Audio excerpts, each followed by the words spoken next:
Salut, j'espère que vous allez bien. J'aimerais préciser quelque chose ici, là, et j'aimerais vous dire encore qu'on ne vous trompe pas sur certaines choses.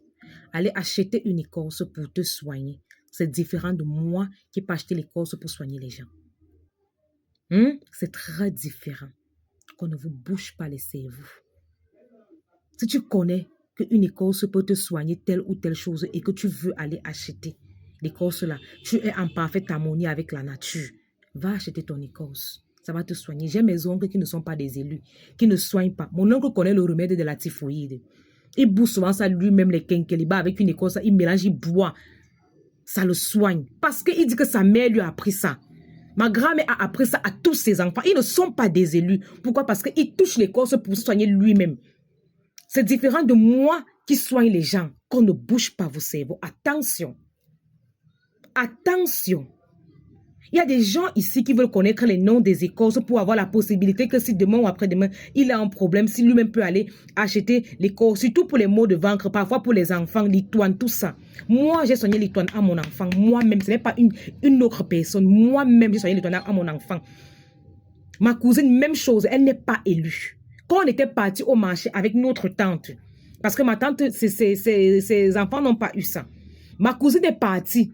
Elle a demandé le remède de l'itoine. Elle a demandé à la femme qui vendait ça que est-ce que ce n'est qu'une personne âgée qui peut faire le remède à mon enfant parce que ma belle-mère s'impose pour faire le remède à mon enfant. Vous connaissez ce que la dame qui vendait les écorces lui a dit. Que c'est comme ça qu'on vous gâte souvent les enfants. C'est moi qui te donne l'écorce. Va t'asseoir, tu fais le remède à ton enfant. Il n'y a aucun problème. C'est pareil avec les histoires qu'on vous dit que pour toucher l'écorce, si tu saignes, ça ne va pas donner. C'est des conneries. On a mis dans la tête de la femme que quand elle saigne, elle est impure parce que au contraire, lorsque la femme saigne, elle est très puissante, elle peut détruire et ça peut être irréversible. C'est pour ça.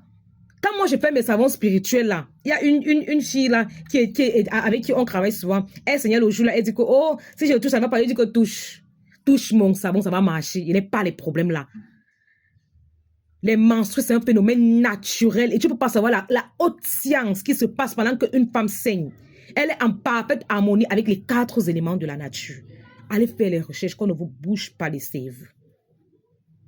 Qu'on ne bouge pas vos cerveaux. Faites attention. Et il y a des gens que parce que tu as une petite connaissance, tu fais le chantage aux gens.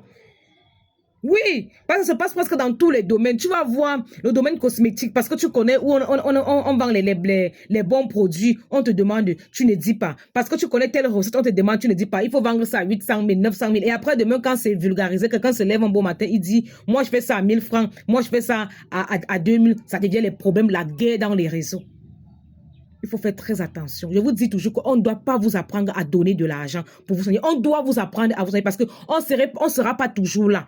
Il n'y aura pas toujours la connaissance. Parce que tu peux te taper dans le compte de Carole B. C'est qu'elle avait dit que pour le poison de nuit, on peut faire quoi? Faites attention, qu'on ne bouge pas vos cerveaux.